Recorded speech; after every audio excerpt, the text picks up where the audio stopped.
అందరికి కూడా పేరు పేరున నమస్కారం. మనం చూస్తున్నాం నెల రోజుల్లో ఎట్లా చేంజ్ అయిపోతా ఉంది. ఫస్ట్ మనం అనుకున్నాం అరే మన పార్టీ డౌన్ అవుతుంది అన్నట్టు అనుకున్నాం.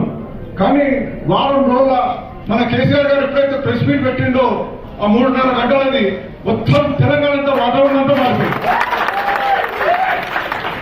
అంటే కాంగ్రెస్ చేసిన మాటలు అవన్నీ కూడా అవాస్తవం అని ఒక్కొక్కటి, అంటే కరెంట్ సమస్య కానీ, ఇరిగేషన్ కానీ, డెవలప్మెంట్ ప్రాజెక్ట్స్ కానీ, అట్లా ఒక్కొక్క దాని గురించి కూడా అత్యంత గంట సేపు వివరించుకుంటూ పోతూ ఉంటే మనం కూడా అందరూ కూడా ప్రజలు కూడా రియలైజ్ అయ్యారు.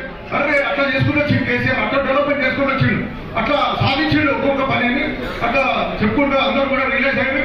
అందరూ కూడా ప్రజలకు కూడా మార్పు వచ్చేసింది. వారం రోజులనే పెద్ద ఎత్తున మార్పు వచ్చేసింది. సో దయచేసి నేను అందరూ కూడా రిక్వెస్ట్ చేస్తున్నా, నేను కూడా ఈ 10 రోజులు మీ అంటే ఉంటా, ఇక్కడ ఖచ్చితంగా రోజు అందుబాటులో ఉంటాం. అందరూ కూడా మీరు 10 రోజులు కూడా రేపు సండే కాబట్టి మనం అందరం కూడా పొద్దున సాయంకాలం ఒక్కసారి మనం అంటే మాకు ఓటు వేయండి, టీఆర్ఎస్ పార్టీకి ఓటు వేయండి, కేసీఆర్ గారికి లక్ష్మణ గారికి ఓటు వేయండి అని ఒక్కసారి మనం వెళ్తే ఖచ్చితంగా ప్రజలు కూడా భారీ రెస్పాన్స్ ఉంటుంది, మంచిగా ఆదరిస్తాం కూడా ప్రజలు కూడా. సో దయచేసి మనం ఈ 10 రోజులు మనం ప్రచారం చేసి కాపాడుకోవాలని కోరుతున్నాను. థ్యాంక్ యూ, ధన్యవాదాలు. మొత్తం అర్థమైపోయింది. 4 నెలల ఫస్ట్ నెల బాగానే చూసిన కాంగ్రెస్ పార్టీ అంటే ఏదో 6 గ్యారంటీలు బాగా చెప్తున్నారు, తొందరగా ఇస్తారనుకున్నారు. మహిళా సోదరులందరినీ కూడా బస్సులో ముసులు పెడితే అక్కడ ఖుషి అయిపోయారు మహిళలు కూడా. ఆ తర్వాత ఒక్కొక్కటి తెస్తా ఉన్నారు, వాళ్ళకి పసలేదు పిసలేదు, వాళ్ళ పథకాలను అసలే లేదు. పైసలు లేని పథకాలను ఇంప్లిమెంట్ చేస్తారు, పైసలు ఇచ్చే పథకాలు ఏమి ఇంప్లిమెంట్ చేస్తలేరు, అసలు పథకాలు పెట్టలేరు, రైతు బంధు చేస్తలేరు, దళిత బంధు అయితే బంద్ చేసారు, ఉన్న బంధులన్నీ బంద్ చేసారు. కేసీఆర్ కిట్ కానీ కేటీఆర్ వీళ్ళ కిట్స్ అన్ని కూడా బంద్ చేశారు. రైతు బంధు బీమా కూడా బంద్ చేశారు. ఇవన్నీ కూడా మహిళలకు ఇస్తాను 2500, అది సప్పుడే లేదు. దానికి 4,000 ఇస్తాను, అది కూడా కూసేలేదు. అట్లా 10,000 15,000 ఇస్తాను, అది చేసేది లేదు. ఇవన్నీ పోయినాయి. ప్రజలకు 4 నెలల మొత్తం అర్థమైపోయింది. కాంగ్రెస్ అంటే మోసం, కాంగ్రెస్ పార్టీ అంటే మోసం చేసింది, మాయ మాటలు చెప్పింది, ప్రభుత్వంలోకి వచ్చింది, మళ్ళా కూడా ఇక మోసం చేస్తారు. వీళ్ళకి తగిన బుద్ధి చెప్పాలని చెప్పి ఎంపీ ఎలక్షన్లో అందరం కూడా ప్రజలందరూ కూడా సంకలం పట్టింటారు. కాంగ్రెస్ పార్టీకి బుద్ధి చెప్పాలి.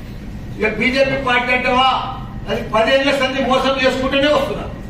కాకపోతే ఆ మోడీ ప్రభుత్వానికి భారతదేశంలో ఎవరు పోటీ లేదు.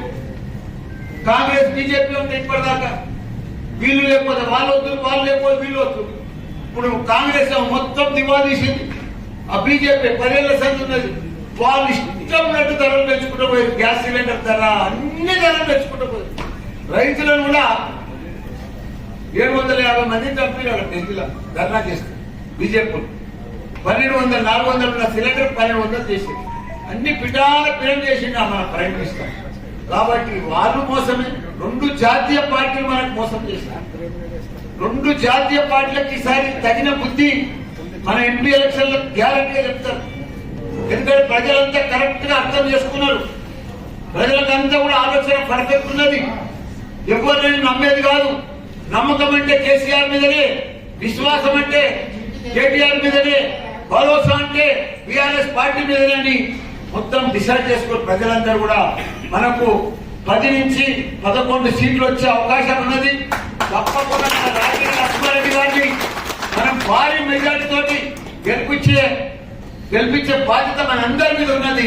ఎందుకంటే ఇంకో విషయం చెప్తున్నా, కొందరు నాయకులు పోయిరు, గవర్నమెంట్ వచ్చిందని, రూలింగ్ ఉన్నదని, కానీ పోయినా వాళ్ళకు పోయినలకు ఇజ్జత్ లేదు, పరువు లేదు, ఏమి లేదు. వాళ్ళు ఏదో ఆశించిపోయినరు, ఏదో అనుకొని పోయినరు. కానీ పోయిన వాళ్ళంతా కూడా నాకు ఫోన్లు చేస్తా ఉన్నారు, భంగపడ్డారు.